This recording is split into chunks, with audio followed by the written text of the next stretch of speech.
Voilà, on y va. On est le 3 mai qui nous amène on est le 3 juin qui nous amène au 11 Sivan.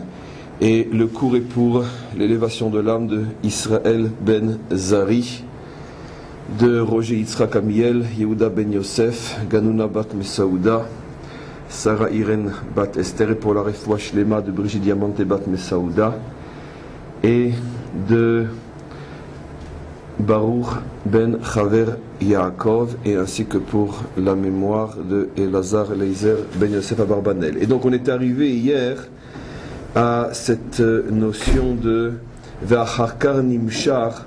On est à la page 273 dans le Tzemar Tzedek, le chapitre 39, on est une dizaine de lignes. Ve'acharkar Nimshar E'ara Mimeno Meprinat Mitzra. Et donc on avait vu qu'il y avait donc un rayonnement qui s'appelle, après toute la suite donc de Tzimtzumim, de contractions qui ont été opérées au sein du Or Ein Sof, de la lumière infinie, du flux infini, qui ne pouvait pas rester tel quel parce que sinon les mondes limités n'auraient pas pu être façonnés. Il a donc fallu opérer toute une suite de contractions, et on était donc arrivé au fait qu'il est apparu une forme de flux d'énergie qui, dans le langage de la Kabbalah, s'appelle Mitzra, le flux du front, ou Meprinat Enaïm, ainsi que le flux des yeux. Ce sont bien sûr des métaphores, des codes, comme n'importe quelle formule dans n'importe quelle science. E égale mc carré, il suffit tout simplement de savoir à quoi correspond le E, le égal, le m et le c carré, et on comprend dans quel monde on évolue. De la même manière, les maîtres utilisent donc des codes, généralement des codes qui sont empruntés au corps humain, selon le principe fondamental que le corps humain est un microcosme, l'homme est un microcosme de tout ce qui a été créé avant lui, et tout se retrouve sous une forme microscopique dans l'homme. Donc automatiquement, les maîtres de la Kabbalah ont choisi de coder leurs enseignements en utilisant donc des expressions qui sont empruntées au corps humain. Et donc pour l'instant, on ne fait que lire. On a donc un flux qui s'appelle le front, un flux qui s'appelle les yeux.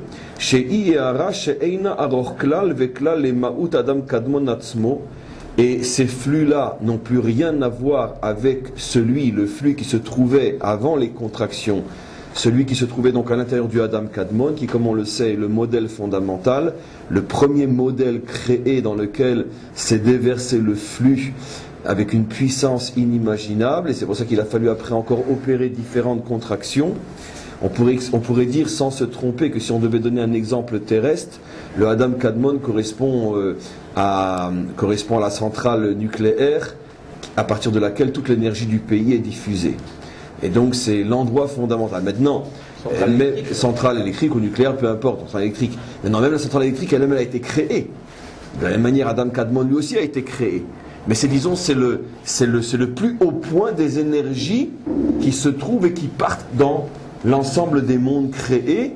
Le point de départ de tous ces flux, de toutes ces énergies s'appelle Adam Kadmon. Et donc automatiquement, ce qui va sortir de son front ou de ses yeux, excusez-moi donc d'appuyer l'exemple et la parabole donnée par les maîtres, mais donc ce qui va sortir des yeux de Adam Kadmon ou du front du Adam Kadmon, ce sont forcément donc des rayonnements extrêmement contractés par rapport à toute l'énergie qui se trouve dans Adam Kadmon lui-même. Exactement de la même manière que qu'est-ce qu'on voit à la sortie de la centrale électrique? On voit des grands poteaux avec des fils, et les fils donc vont amener l'électricité partout dans le pays. Exactement de la même manière, il y a des canaux qui sortent de Adam Kadmon et qui, selon l'endroit où l'énergie ou le flux doit arriver, vont être d'autant plus ou moins puissants. Et donc, Ke'erer or arehaya ayotse meine Adam, comme par exemple la lumière de l'œil, quand elle sort des yeux, elle est complètement insignifiante par rapport à sa source qui est le nefesh, qui est le cerveau lui-même. Les gabé ma'uto vatzmuto shel nefesh ebe adam. C'est très bien que donc l'une des forces du cerveau, c'est la possibilité de voir, de nous permettre de voir ou d'entendre ou quantité d'autres choses. C'est clair que le cerveau lui-même, avec l'ensemble de ses forces, est des milliards et des milliards de fois plus puissant que le flux unique qui nous permet de voir ou le flux unique qui nous permet d'entendre. Et donc, umisé nit avu bechinat olamot. Et c'est donc de cette manière-là qu'ont été créés les mondes. Par exemple, celui qu'on appelle le monde des Nekudim, le monde des points, Veitavut Atik Yamin, ou le monde qu'on appelle Atik Yamin, ou le monde qu'on appelle le Erer Anpin. Alors là, il fait allusion en 4 mots à de très très très grands principes de Kabbalah, et sans exagérer, chacun de ces mots est en vérité le sujet de plusieurs dizaines de livres fondamentaux dans la Kabbalah. Par exemple, quand il parle du Olam HaNekudim, le Olam HaNekudim, c'est des centaines et des centaines de pages de Kabbalah qui expliquent ce qu'est le Olam HaNekudim. Quand il parle du Atik Yamin, c'est pareil. Et donc là, bien sûr, finalement, il résume exactement la manière que je l'ai dit tout à l'heure. On peut résumer toute la relativité d'Einstein avec E égale mc carré. Tout le monde comprend bien que ces 4 mots contiennent des centaines et des milliers, voire d'ouvrages qu'on peut écrire sur la relativité. Mais tout est enfermé dans une formule. Donc on va essayer, nous, très brièvement, en précisant qu'on ne dit rien, on va essayer très brièvement d'expliquer, puisqu'il les cite, donc on a le devoir au moins de traduire de manière à ce que l'oreille puisse retenir quelque chose, à quoi il fait allusion. Donc très globalement, avant de me coller au texte, je reprends l'image, le code utilisé par les Mekoubalim. Il donne le nom de Adam Kadmon à cette centrale d'énergie du départ, à partir de laquelle vont être créés tous les branchements qui vont être diffusés dans l'ensemble des mondes, depuis les mondes les plus élevés jusqu'à notre monde à nous, qui est le dernier des mondes créés, ce qu'on appelle donc le bas du Olam HaAsiya, comme j'ai déjà expliqué. Il est clair que les mondes ne reçoivent pas le même type de flux, parce que dans notre monde à nous, si on recevait un flux qui est destiné à des mondes beaucoup plus élevés que le nôtre, par exemple le monde de Hatzilut, bien qu'il n'est pas extraordinairement élevé, mais disons en tout cas il est beaucoup plus élevé que le nôtre, si on recevait ce flux-là, on exploserait totalement. Et donc, toujours dans leur parabole et dans leur métaphore, à partir du moment où la centrale du départ s'appelle Adam, et que Adam, bien que j'ai toujours traduit par le mot modèle, car c'est la vraie traduction, Adam signifie celui qui ressemble, c'est le modèle, on sait que le mot Adam signifie aussi l'homme. Et donc c'est clair qu'il n'y a pas un homme là-haut, puisque, encore une fois, le mot Adam signifie plusieurs choses, mais malgré tout, les maîtres n'ont pas fait exprès d'utiliser un mot qui a aussi une résonance qui nous fait penser à l'homme tel que l'on est. Et donc pourquoi? Parce qu'effectivement, ils ont voulu utiliser cette métaphore, parce que quand ils vont parler des différents types de flux qui sortent du Adam Kadmon, ils vont, toujours dans leur langage codé, parler d'un flux qui sort par le front, par exemple, un flux qui sort par les yeux, un flux qui sort par le nez, un flux qui sort par la bouche, il y a des flux qui sortent par le thorax, et ainsi de suite, il y a des flux qui sortent par les pores de la peau, il y a des flux qui sortent par les poils de la peau aussi. Donc vous comprenez jusqu'où on est dans la métaphore et dans le code. En vérité, bien sûr que quand on a la clé d'accès, on se rend compte que toutes ces métaphores font allusion à des choses inimaginables, et que finalement, donc derrière la parabole se cachent des univers absolument incroyables. De la même manière, je reviens encore une fois à ce que je dis, parce que c'est important de le redire, celui qui n'a aucune notion de physique, lorsqu'il voit la lettre E, le signe égal, et après un MC carré sur le tableau, il se demande qu'est-ce que c'est ce charabia-là. Et pour celui qui a un minimum de connaissances, dès qu'il voit ces lettres-là, tout de suite son cerveau s'ouvre et il rentre dans un univers qui n'a en vérité plus rien à voir avec les lettres. Les lettres, c'est uniquement un pont qui permet d'arriver de l'autre côté du pont, qui est la science elle-même. De la même manière, au niveau donc des codes qui sont utilisés par les maîtres de la Kabbalah. Mais très globalement, je vais vous donner des exemples, et vous allez voir que ce n'est pas si sorcier que ça. Quand on parle par exemple d'un flux qui est codé de sorte qu'il sort par les yeux. Alors qu'est-ce que ça signifie ça? Les yeux, c'est ce qui est dans l'homme, c'est ce qui lui permet de voir. L'oreille, c'est ce qui lui permet d'entendre. Vous allez voir qu'on a déjà parlé de ces notions-là, mais cette fois-ci dans un contexte beaucoup plus proche du sujet lui-même. Imaginez-vous que vous rentrez dans une pièce et il se trouve quelqu'un dans la pièce. Vous avez 3 manières au moins de plus ou moins acquérir la certitude que vous n'êtes pas seul dans la pièce. Soit vous voyez la personne, c'est la certitude la plus évidente, soit vous entendez du bruit, ou à plus forte raison vous entendez parler, Mais c'est-à-dire que dans le bruit qui vous prouve que vous n'êtes pas seul, il y a différents niveaux. D'ailleurs, dans la vision aussi, il y a différents niveaux. Vous pouvez voir une ombre, vous pouvez voir de dos, vous pouvez voir de face. Donc, il y a dans chaque catégorie différents niveaux de perception. Malgré tout, le dénominateur commun à la vision, c'est que c'est la perception la plus forte qui existe. Parce que que tu vois son ombre, son dos ou sa face, tu es sûr et certain qu'il y a quelqu'un. De même, quand tu rentres dans la pièce, tu ne vois pas mais tu entends. Si tu entends une voix, tu es, je vais dire à 99,9% que tu as quelqu'un. Parce que bon, aujourd'hui, ça peut être aussi un ordinateur, ça peut être, pardon, un tape.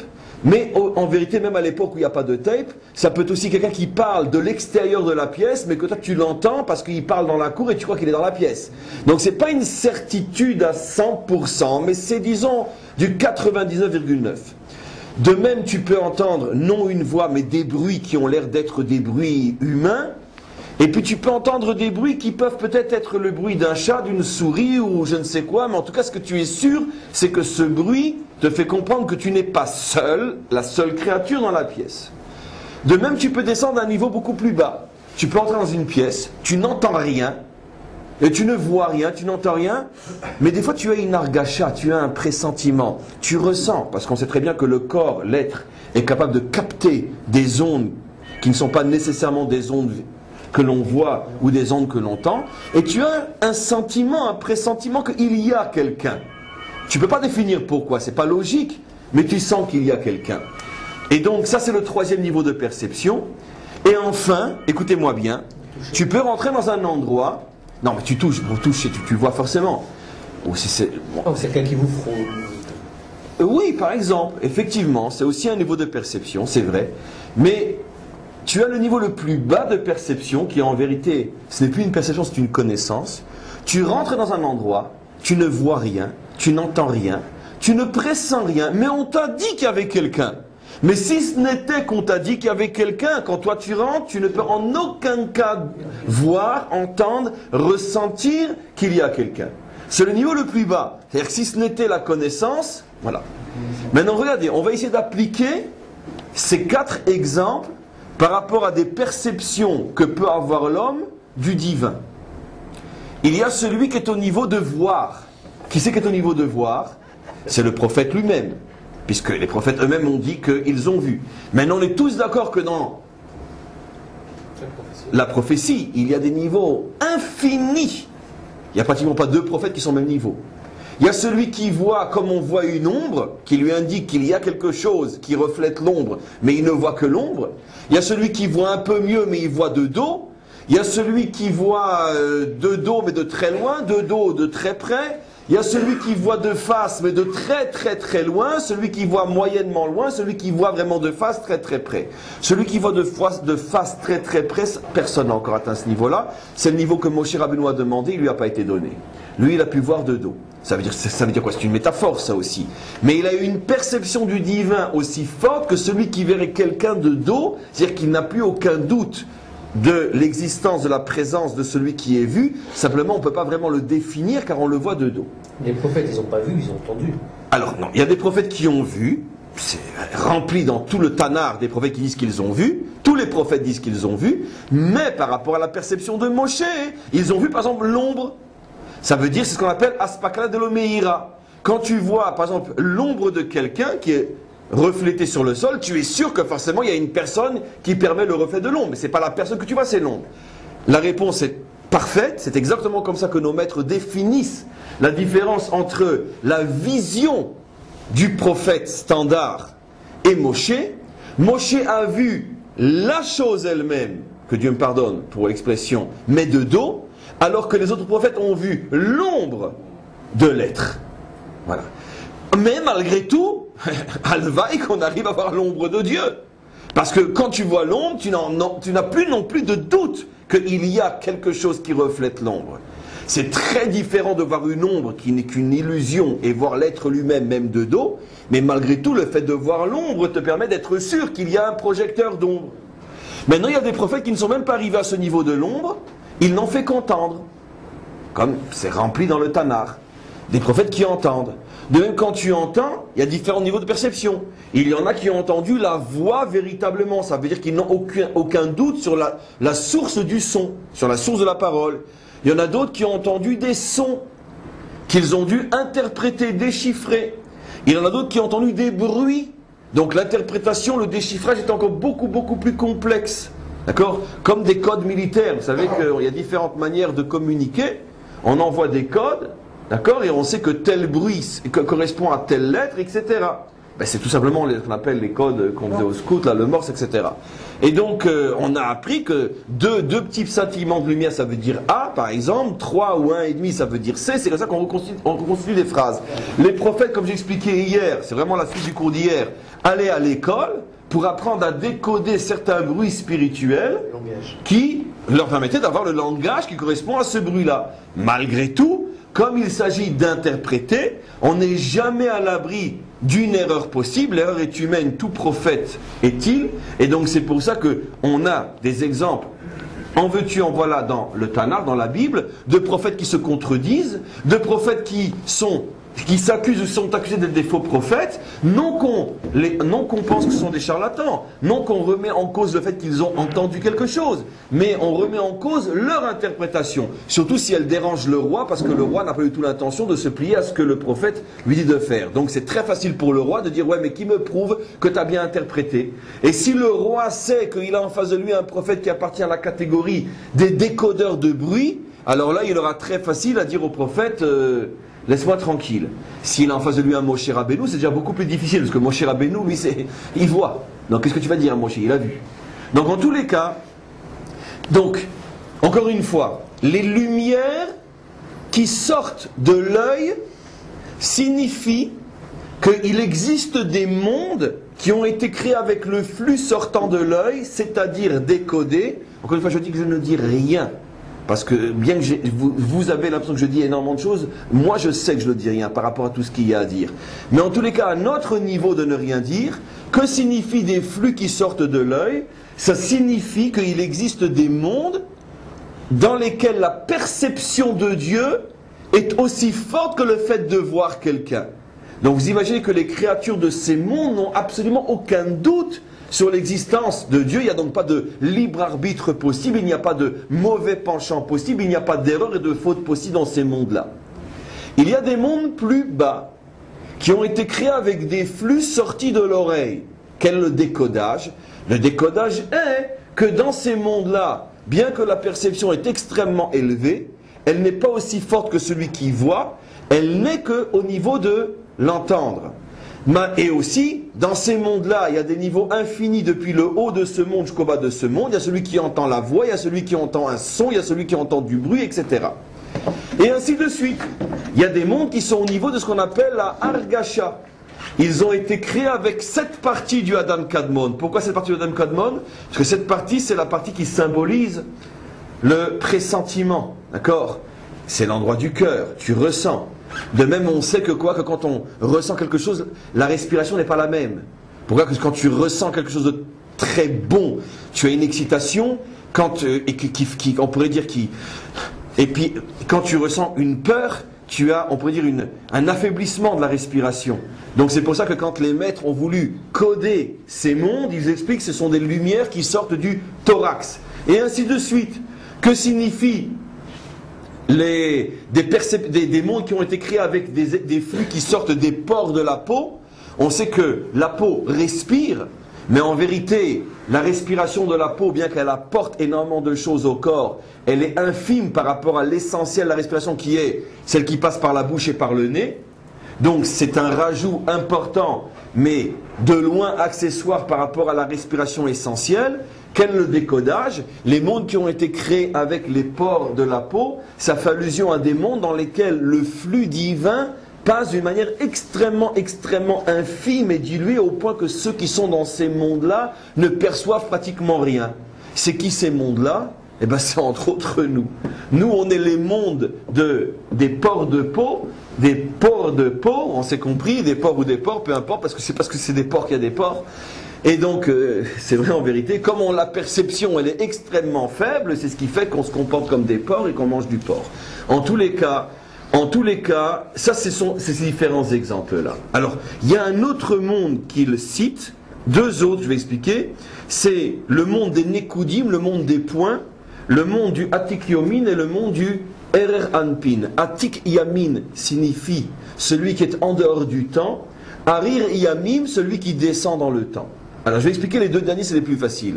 Il y a des mondes qui s'appellent Atik Yamin, ils sont déconnectés du temps, ça veut dire des mondes au niveau desquels toute notion de passé, présent, futur n'existe pas, des mondes qui existent mais qui sont complètement en dehors du temps et de notre histoire. Pourquoi ils ont été créés? Parce qu'ils participent malgré tout à notre histoire, bien que d'une manière extrêmement complexe pour nous, puisqu'ils sont en dehors du temps et de l'histoire, donc comment on a un lien avec eux? Malgré tout, on a un lien avec eux. On sait que depuis les lois de la relativité d'Einstein, ces choses-là ne sont plus tellement étonnantes, puisqu'on sait que des dimensions complètement différentes au niveau du temps, malgré tout, peuvent se côtoyer. Et donc, si on pousse la relativité d'Einstein jusqu'au bout, il suffirait tout simplement d'imaginer quelque chose qui va plus vite que la vitesse de la lumière. Cette chose-là passe dans une catégorie qui est hors temps par rapport à nous, mais qui existe quand même. Elle n'existe pas comme nous connaissons l'existence, bien sûr, car nous ne connaissons pas une existence qui pourrait exister en allant plus vite que la vitesse de la lumière. Mais sur le plan théorique, ça peut exister. Et donc, c'est ce à quoi font allusion sur le plan spirituel, ces mondes-là. Qu'est-ce que c'est Arir Yamin? C'est le contraire. C'est le flux qui rentre dans le temps. Ça veut dire c'est le flux qui permet l'existence des mondes qui se trouvent à l'intérieur de l'espace-temps. Qu'est-ce que c'est maintenant le monde des Nekudim, le monde des points? Le monde des points fait allusion, entre autres, je dis entre autres, pour nous qui n'expliquons rien aujourd'hui, fait allusion à ce qu'on appelle dans un autre langage le monde du Tohu. C'est ce fameux monde qui a explosé dans les premiers instants de la création. Ce monde donc qui fait allusion au fameux Big Bang que les savants n'ont découvert qu'il y a quelques décennies et que les maîtres de la Kabbalah connaissaient depuis des millénaires, puisque eux-mêmes nous disent que tout a commencé par une explosion, et ce n'est pas une explosion qui est uniquement dans ce monde matériel, mais une explosion qui a commencé très haut dans les mondes spirituels, l'explosion du monde du Tohu. Et un des mots pour désigner ce monde du Tohu, c'est le monde des Nekudim, le monde des points. Pourquoi le monde des points? Parce qu'un point, ça fait allusion à un réceptacle extrêmement petit. Et donc, qu'est-ce qui s'est passé dans le langage codé des Mekoubalim? Lorsque le flux est rentré dans ces réceptacles, comme ils étaient trop petits, le flux les a fait exploser. Tout simplement comme si tu voudrais brancher directement une lampe domestique à la prise de la centrale électrique. Elle va exploser et toi avec. Et donc c'est ce qui s'est passé, un trop plein de flux par rapport à des réceptacles qui ne pouvaient pas les supporter. Donc on a pratiquement tout expliqué, on va le relire dans les mots. Ce qui est important pour nous, c'est de comprendre que finalement, il existe donc toute une, c'est ce qu'il voulait en vérité nous faire comprendre, il existe toute une hiérarchie, toute une succession d'énergie, de flux divins du haut vers le bas, et que chaque flux divin correspond à un type de relation, à un type de perception entre Dieu et le monde qu'il a créé. Bien sûr, pour la plupart de ces mondes, seul lui et les grands Mekoubalim ont le secret du pourquoi de ces mondes. Mais pour des gens comme nous, je veux dire, il suffit de savoir que ça existe et on ne peut pas savoir grand-chose de plus. Mais d'un autre côté, ça ne doit pas nous empêcher de vivre. Puisque comme je dis toujours, quand j'ai l'occasion de le faire, quand quelqu'un demande pourquoi, je lui dis, dis-moi, tu as compté le nombre de cheveux que tu as sur la tête? Et non. Et pourquoi ça ne te dérange pas? Tu ne te poses pas la question pourquoi? Tu n'en as pas un de plus ou un de moins? Tu t'es posé la question pourquoi tu as 5 doigts et pas 6? Pourquoi tu as 32 dents et pas 33? Alors pourquoi ces choses ne te dérangent pas? Et dès qu'il s'agit de Dieu, tu as des questions qui t'empêchent de dormir au point que tu t'en sers comme prétexte pour ne pas le servir. C'est de la mauvaise foi. Parce que si tu avais de vraies questions, tu commencerais d'abord à te poser des questions sur toi et t'empêcher de dormir jusqu'à ce que tu trouves une réponse à ces questions. Donc en vérité, tu te fous des réponses. Tout simplement, tu cherches un prétexte pour ne pas servir. En tous les cas, donc, on va maintenant reprendre le texte. Ah oui, là, une chose j'ai oublié d'expliquer, c'était fait exprès en vérité, c'est la première de toutes les lumières, qui est la lumière du front. Puisqu'on a commencé avec les yeux, mais qu'est-ce que c'est la lumière du front? Alors là aussi c'est un mot codé, il faut tout simplement connaître le décodage. Dans le langage des maîtres, entre autres, pour nous qui ne disons rien, le front fait allusion à la volonté. Le front c'est la détermination, le front c'est la volonté, comme on le sait. D'ailleurs on le dit même en français, je veux dire le front. dans le sens là où il y a le combat, là où il faut le plus de force et le plus de volonté. On dit quelque chose qui est je vais l'affronter, voilà. Donc on retrouve la notion de front, etc. Donc dans toutes les langues, la notion de front fait allusion donc à un combat, une détermination, une volonté. Et donc dans le langage des Mekoubalim, la lumière du front fait effectivement allusion à cette notion-là qui est donc le flux de la volonté. Pourquoi c'est le premier de tous les flux? Parce que c'est le flux qui va donc permettre au monde de réaliser ce pourquoi ils ont été créés. Parce que toute réalisation demande des forces, toute réalisation demande de la volonté. Chaque monde, même ceux dans lesquels il n'y a pas de libre arbitre et de Yetzara, malgré tout ont une mission, sinon pourquoi ont-ils été créés? Et pour réaliser cette mission, il faut malgré tout de la volonté. C'est-à-dire que la lumière du front est une lumière qui se propage dans tous les mondes, à la différence de la lumière des yeux qui ne se trouve pas dans notre monde, car nous ne voyons pas Dieu dans ce monde. Mais la lumière du front se propage dans tous les mondes. Et on peut même rajouter que plus un monde est bas, et plus il va être habité par le flux du front. Parce que plus un monde est bas, et donc plus il y a des voiles, plus il y a des difficultés, plus il y a du mauvais penchant, des obstacles, des guerres, des luttes et des combats, et donc plus il va falloir la lumière du front pour pouvoir réussir la mission. Et donc c'est pour ça que finalement la lumière qui vient du plus haut, puisque le front est au-dessus de l'œil, qui est au-dessus du nez, qui est au-dessus de la bouche, etc., la lumière qui vient du plus haut va se retrouver dans les mondes le plus dans le monde du bas.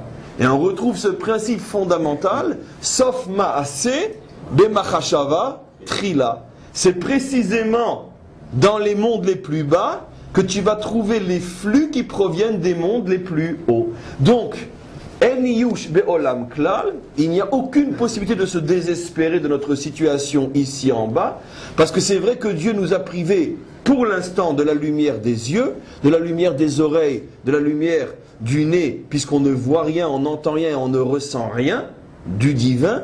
Mais d'un autre côté, on a dans ce monde un flux qui est en vérité beaucoup plus fort que ces trois-là, puisqu'il provient de plus haut. C'est le flux du front, qui est le flux de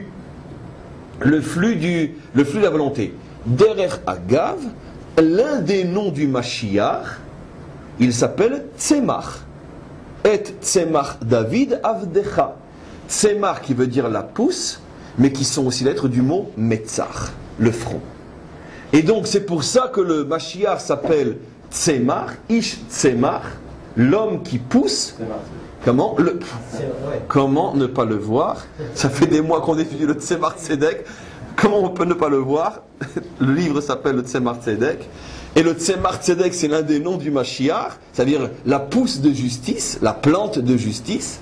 Mais Tzemach, ça vient aussi du mot Metzar, par le jeu de lettres, qui signifie que le Mashiach va être de tous les hommes créés et existants sur terre depuis Adam Arishon, celui qui va recevoir plus que tous les autres le flux du front. Et donc c'est là qu'il va pouvoir aller au front et s'affronter à tous les combats et tous les dangers de ce monde et réussir et vaincre, puisqu'il sera animé de la lumière du front. Et donc, on peut reprendre maintenant le texte. Le plus bas, c'est pas le minéral. Comment? Le monde le plus bas dans ce monde. Oui. C'est le minéral. Nachon, absolument. Quelle référence alors par rapport? Parce que d'abord, le minéral, au niveau concret, correspond aussi à des générations minérales. Ça veut dire par là que, de la même manière que dans l'espace il y a le minéral, dans l'homme il y a aussi le minéral, dans le temps il y a aussi le minéral, c'est-à-dire qu'il y a des hommes minéraux, c'est-à-dire qu'ils sont complètement en bas sur le plan spirituel. Il y a des générations minérales qui sont complètement terrestres et matérialistes. La génération avant le dévoilement est effectivement appelée une génération minérale. Pourquoi ? Parce qu'elle est minérale dans ses perceptions, elle est complètement matérialiste, elle ne vit plus que de time is money. Elle est minérale aussi dans le temps, parce que de la même manière que le minéral est ce qui vient tout en bas, cette génération est tout en bas aussi par rapport à toutes les générations, puisque les générations vont en descendant et quand on a touché le fond, c'est là qu'il y a le dévoilement. Et elle est minérale aussi, en ce sens que elle est comme j'ai expliqué, bon c'est la même chose, elle est extrêmement terrestre, ça veut dire que c'est la génération où d'une certaine manière se reconstruit la terre pour nous, c'est le retour sur la terre. Donc c'est le minéral dans le sens positif. Rappelons-nous que quand Hachem a béni la descendance d'Abraham, l'une des bénédictions c'est que vous serez comme le minéral, vous serez comme la poussière de la terre. Les maîtres expliquent cette bénédiction de différentes manières. Vous serez comme le minéral, ça veut dire que vous serez un peuple attaché à sa terre, donc vous ne serez jamais déraciné de votre terre. Vous serez un peuple minéral, c'est-à-dire que vous serez un peuple qui traverserait l'histoire, puisque la génération minérale se retrouve à la fin de l'histoire, donc vous existerez encore lorsque le monde se sera complètement matérialisé et qu'il n'y aura plus rien d'autre sur terre que du minéral, vous serez encore là. Il y a quantité d'autres explications. Une autre explication que donne le Talmud, c'est que vous serez comme le minéral, ça veut dire qu'on peut marcher, piétiner la terre, elle reste toujours de la terre, c'est impossible de la faire disparaître. Et donc maintenant on reprend enfin le texte. Oui. Est-ce que c'est... Je ne dis plus qu'on reprend le texte. Je dis est-ce que je peux reprendre le texte? Voilà. Est-ce qu'on peut faire un parallèle entre ces flux qui sortent du front, des yeux, des oreilles, avec le morphomimétisme, quand on dit sur les plaies en Égypte c'était le doigt, sur Amsouf c'était la main? Absolument. Chaque fois, oui, bien qu'on n'utilise pas tous les membres du corps dans les plaies en Égypte, mais c'est toujours la même notion. Ça vient de la même notion. Toutes l'anthropomorphisme qui a aussi au niveau de Dieu fait allusion à ça. Quand on parle des yeux de Dieu ou de la bouche de Dieu ou du doigt ou de la main de Dieu, ça fait allusion à ces notions-là. Quand on parle des yeux de Dieu, ça fait allusion à un flux qui est au niveau de la vision, etc. Et c'est un flux dégradé qui est passé par tous les mondes pour arriver jusqu'à nous. Alors ça dépend. C'est un flux qui va direct. Non, il y a des flux. Quand on parle du flux, parce qu'on dit que Dieu a vu que tout ce qu'il avait créé était bien. Il y a une question extraordinaire et tu vas comprendre la réponse. La faute de Adam Arishon, sans rentrer dans les détails, la faute d'Adam Arishon a eu lieu quel jour? Le 6e jour de la création. Le jour où il a été créé. Or, si vous regardez la description dans la Torah des 6 jours de la création, non seulement chaque jour il est dit que Dieu a vu et que c'était bien, mais quand on arrive à la fin du 6e jour, il est dit Dieu a vu et tout était très bien. Mais tous les commentaires posent une question évidente, mais attends, comment tu peux dire que tout est très bien? Il y a eu une explosion, il y a eu Hiroshima, il y a eu une catastrophe. La faute d'Adam Arishon, qui a eu lieu avant qu'il soit marqué dans la Torah, Dieu vit que tout était très bien, puisque Dieu vit que tout était très bien, et il dit juste avant l'entrée du Shabbat, et qu'est-ce que tu fais de la faute? Alors, la question, elle est gigantesque. Alors, une des réponses aussi gigantesques que la question qui ne peut être comprise que d'après la Kabbalah, et justement quand on s'attache à l'expression de la Torah, d'où l'importance de chaque mot dans la Torah, c'est des univers. Tu escamotes le mot, tu as escamoté la Torah. La Torah dit Dieu vit que tout était bien. Au niveau de la vision, on ne parle pas du monde d'en bas où il y a eu la faute. On parle des mondes d'en haut qui sont au niveau de la vision, c'est-à-dire qui ont une perception du divin qui est celle de voir. Et donc ça relativise énormément ce qui est dit dans le récit de la création. À chaque fois qu'il est dit Dieu vit ce qu'il avait fait, c'était bien, Dieu fait allusion à ce moment-là où la Torah fait allusion aux mondes qui sont au niveau de la vision, dans lesquels il n'y a pas eu de faute, parce qu'il n'y a bien sûr pas de libre arbitre. Celui qui voit, comment peut-il se révolter contre Dieu? C'est au niveau de ces mondes qu'il est dit que tout était bien, même le 6e jour. Si tu me poses la question, qu'est-ce qu'on en a à faire? C'est clair que l'essentiel, c'est pas ce qui se passe là, ou c'est ce qui se passe en bas, puisque c'est là que l'homme a été créé pour y avoir le libre arbitre et pour être finalement le but réel de la création. Alors pourquoi nous dire que même le 6e jour tout était bien en haut, puisque tout est catastrophique en bas? Alors la Kabbalah donne aussi une réponse extraordinaire. Elle dit c'est pour nous faire comprendre que même quand l'homme détruit tout en bas, ces destructions ne peuvent pas atteindre le haut. Et donc, comme les destructions d'en bas ne peuvent pas atteindre le haut, il y a toujours, on pourrait dire, une matière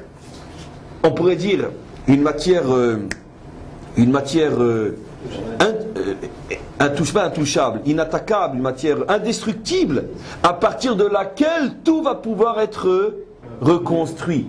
D'accord? C'est comme, imaginez-vous que, je pense que c'est un petit peu le cas, ou c'est plus que je pense, je sais que c'est le cas, en tout cas dans certaines médecines qui partent sur le principe vrai que même quand quelqu'un est très malade, il y a toujours dans le corps une partie de l'être qui est inattaquable par la maladie, et si on arrive à rebrancher la personne à cette partie, alors si tu le rebranches à une prise de santé et de vie, et c'est comme ça que cette prise de santé et de vie va renvoyer donc son énergie et va tout guérir. C'est un principe fondamental en médecine non conventionnelle et qui est utilisé de plus en plus même en médecine conventionnelle. C'est exactement ça le principe. Il y a une dimension dans la création qui est inattaquable par les fautes de l'homme, et c'est à partir de cette dimension préservée, c'est le mot que je cherchais, cette dimension préservée, pure et préservée, que les rebranchements sont toujours possibles. C'est, dans notre langage à nous, le phénomène de la teshuva. C'est quoi la teshuva? C'est quoi le phénomène du retour? Comment un juif qui a mangé du porc 30 ans dans sa vie à Yom Kippour, comment ce juif-là peut faire teshuva et devenir un exemple pour sa communauté? Comment c'est possible? Tout simplement parce que même quand il mangeait du porc à Yom Kippour, ce n'est que la partie la plus extérieure de son être qui était atteinte, mais au plus profond de son être restait toujours une partie complètement, on pourrait dire, pure. Et le retour, c'est tout simplement la capacité de faire ce branchement avec son intériorité. Et cette intériorité, une fois que tu t'es rebranché à elle, va t'envoyer son flux intact, et c'est comme ça que tu vas te réparer. D'accord?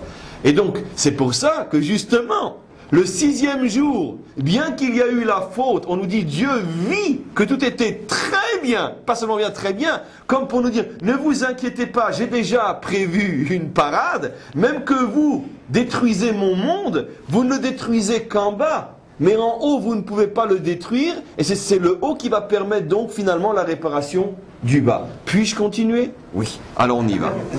Et donc, Mitzra, donc comme on a vu, il y a les lumières du front, ou Meprinat et Naïm, il y a les lumières des yeux, Shei et Ara, Sheena Aror Klal Veklal le Ma'ut Adam Kadmon Beatzmo, comme on a expliqué, les lumières qui sortent n'ont plus rien à voir avec les lumières qui sont encore dans Adam Kadmon Atzmo lui-même, qui est donc la centrale. Et donc, on a or, et donc, oui, comme la lumière de l'œil qui sort donc des yeux de l'homme, les Gabé Ma'uto Batzmuto Shnefesh et Adam, on était là, voilà. Et c'est comme ça qu'ont été créés par cette sortie successive de lumière. C'est comme ça qu'ont été créés les différents mondes, par exemple le monde des Nekudim, le monde des points, qui est le fameux Big Bang, le monde qui a explosé, Veitavut Atik Yamin, ou le monde qui est en dehors du temps, Ve'erer Anpin, ou Erer Anpin, qui est aussi en vérité Erer Yamin, Erer Anpin, j'ai mal traduit tout à l'heure, mais c'est la même chose, Erer Anpin, c'est-à-dire c'est le monde qui rentre dans le temps, j'ai simplement mal traduit, mais parce que ça fait allusion à la même notion, Ve'im Kolze.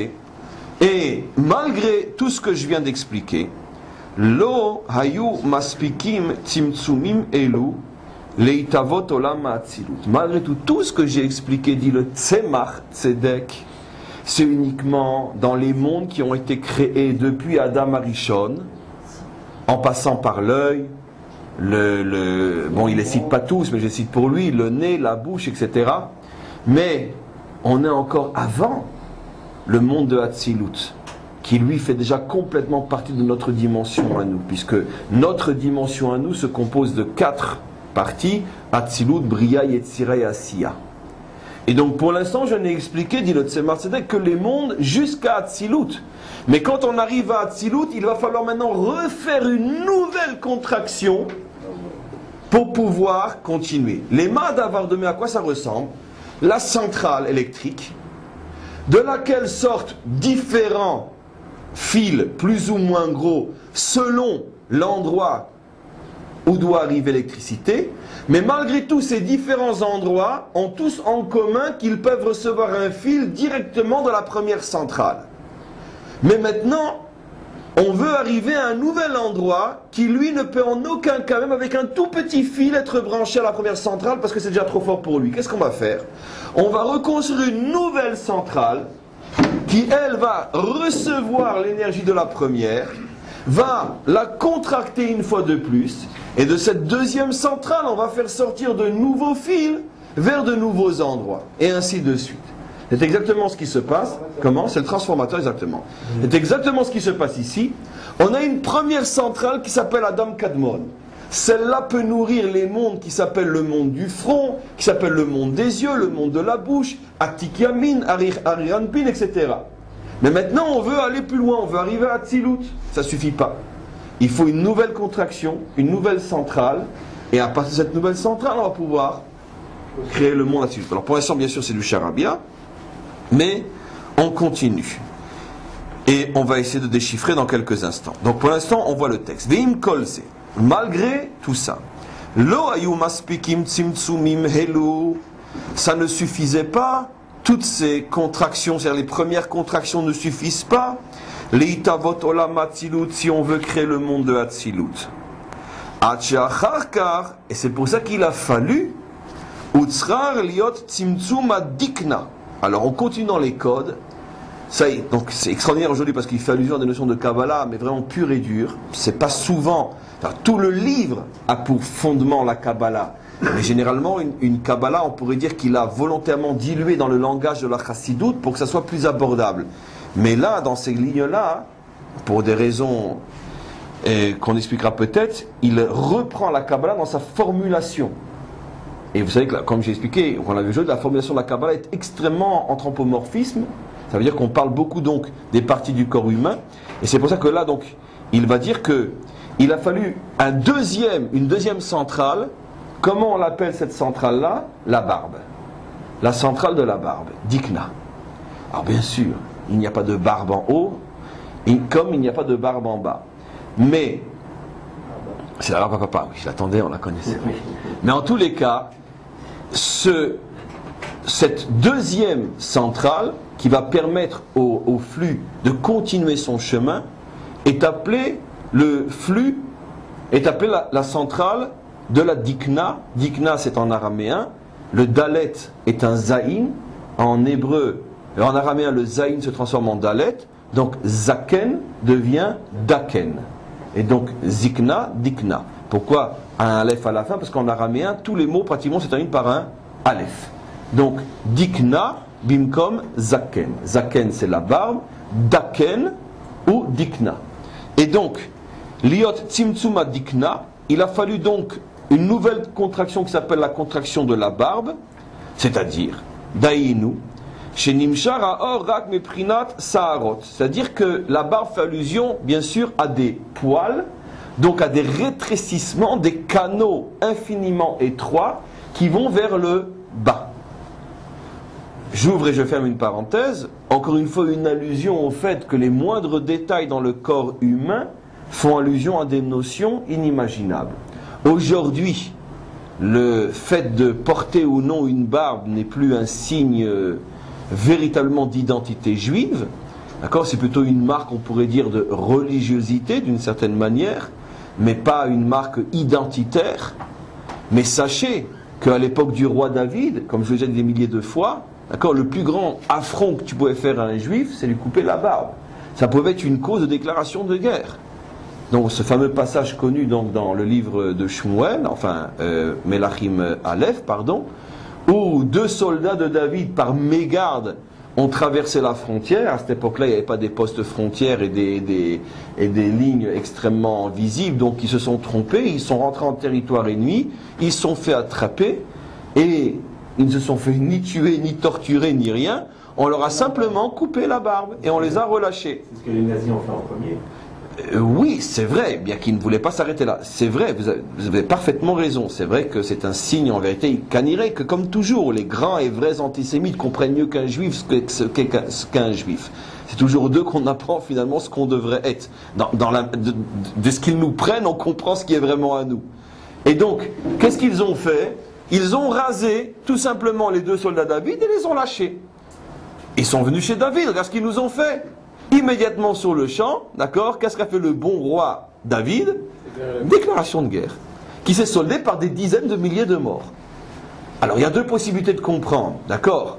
Ou tu dis que David est complètement fou, d'accord? Chose que je pense que qui est impossible à dire, soit tu dis que dans le contexte de l'époque, cet acte-là, d'accord, n'était pas moins que par exemple si aujourd'hui tu prendrais un sémel, donc un symbole national, et tu le bafoues complètement, d'accord. Et qu'est-ce que peut être un symbole national? Je ne sais pas. Moi, imagine-toi que tu vas brûler un drapeau ou tu vas comment? La vache pour les Égyptiens. Ça, c'est déjà un problème d'idolâtrie. Mais disons, c'est déjà dans un autre, parce que je veux pas rentrer dans un problème religieux, dans un problème justement national. Alors, le coq.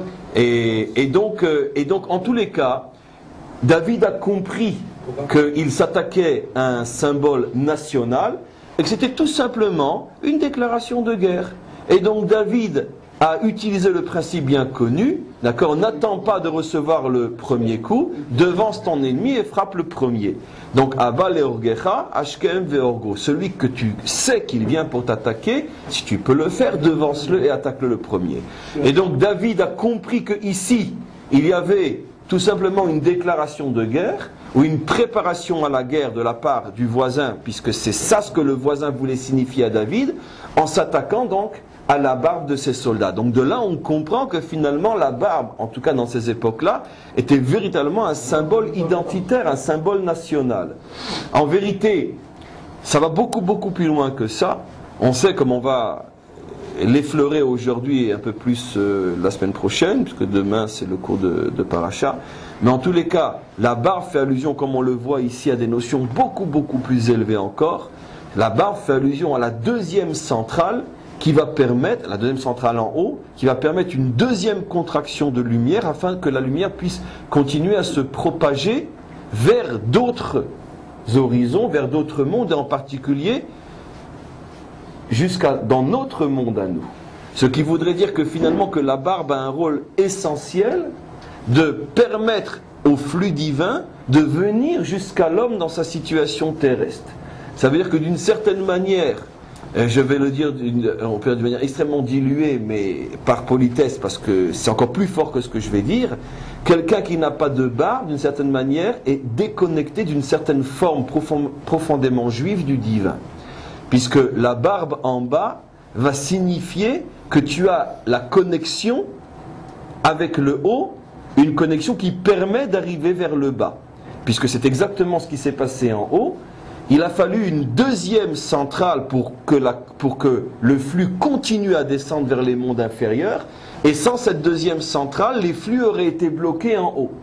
Et puisque les maîtres ont choisi d'appeler cette deuxième centrale la barbe, c'est pour nous faire comprendre justement que de la même manière qu'en haut, cette centrale permet que le flux continue, de la même manière en bas sur l'homme, en vertu du principe que tout ce qui est en haut est représenté en bas, dans l'homme qui est le microcosme du haut, automatiquement la barbe, c'est ce qui va permettre à l'homme d'avoir un contact, on pourrait dire vivant, réel, profond, intime, avec ce flux en bas, et que ça ne reste pas uniquement en haut, c'est-à-dire purement théorique, du style mon royaume n'est pas de ce monde, ou du style l'enfer est pavé de bonnes intentions. Ça veut dire qu'il faut que ça descende dans le vécu terrestre, et un des facteurs de cette descente va être la barbe. C'est un facteur nécessaire, il est de loin pas suffisant, mais en tout cas c'est un facteur nécessaire. Donc je relis juste ça et on arrête aujourd'hui. C'est pour ça donc qu'on a dû faire une nouvelle contraction qui s'appelle la contraction de la barbe, d'Aïnou, c'est-à-dire c'est-à-dire que maintenant la lumière va être extrêmement contractée au point qu'elle ne va continuer son chemin que sous la forme de Saharot, de faisceaux extrêmement fins qui vont donc contracter cette lumière. Et on continuera donc ce cours Be'ezrat Hashem dimanche, puisque demain c'est le cours sur la paracha et on arrête pour aujourd'hui. On a déjà vu pas mal de choses.